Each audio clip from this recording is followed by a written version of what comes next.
शिप्रा कहती थी कि मलाला यूसुफ मेरे से छोटी होकर आतंक से पीड़ित लोगों के कल्याण के लिए कार्य कर सकती है तो मैं क्यों नहीं।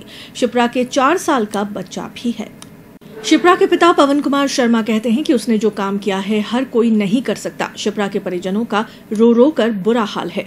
उसके मामा राजकुमार शर्मा बताते हैं कि हमें घटना की जानकारी 15 जनवरी दोपहर में मिली थी। उस समय ये पता चला था कि शिप्रा घायल हो गई है, लेकिन बाद में एम्बेसी से फोन आया, तब पता चला कि हमारी बेटी अब नहीं रही। जो हैजर्ड ब्लास्ट है ये 14th को हुआ। 14th को 7:30 शिप्रा ने अपनी मदर से वीडियो कॉल किया था, बात की थी, और 8 बजे करीब वो ब्लास्ट हुआ। हमें 15th को करीब 12 बजे जहाँ वो काम करती थी AICS में, वहाँ से उनके कोई एक कलीग है, उनका फ़ोन आया। उन्होंने बताया कि ऐसे ऐसे इंजर्ड हुई। एंड देन फिर हम लोग इंजर्ड हुई क्या हुआ इसको जानने के लिए और मेयर साहब को फ़ोन किया मैंने, घनश्याम जी ओझा को। वो उन्होंने एक्टिवली सीरियसली उसे लेते हुए हमारे गजेंद्र सिंह जी शेखावत, उनसे बात की। उन्होंने एम्बेसी और इंडियन एम्बेसी अफगानिस्तान से बात की, और उसके बाद वो रिपोर्ट हमारे पास पहुंची कि 2 बजे तक हमें पता लग गया हमारी बेटी नहीं है दुनिया में। एंड देन उसके बाद धीरे धीरे हमारी ये भी प्रॉब्लम थी कि बॉडी यहाँ से वहाँ शिफ्ट होने में जोधपुर तक कितना टाइम लगेगा।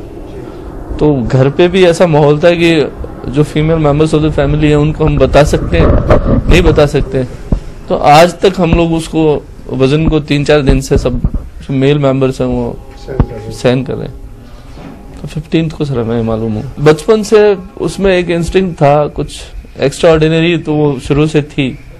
एक एडमिनिस्ट्रेटिव उसका एक्यूमेन था, एटीट्यूड था, और किसी भी काम को पूरे जोश और ईमानदारी से करना उसका स्टाइल था काम करने का।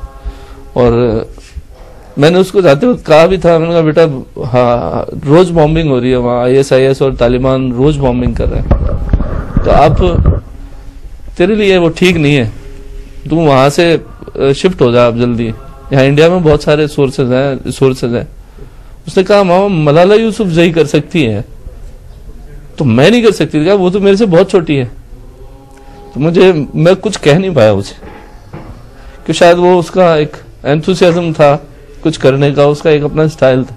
बिल्कुल सब बहादुर काम किया शुरू से, फ्रॉम फर्स्ट स्टैंडर्ड से वो रेगुलर से एक्टिव थी।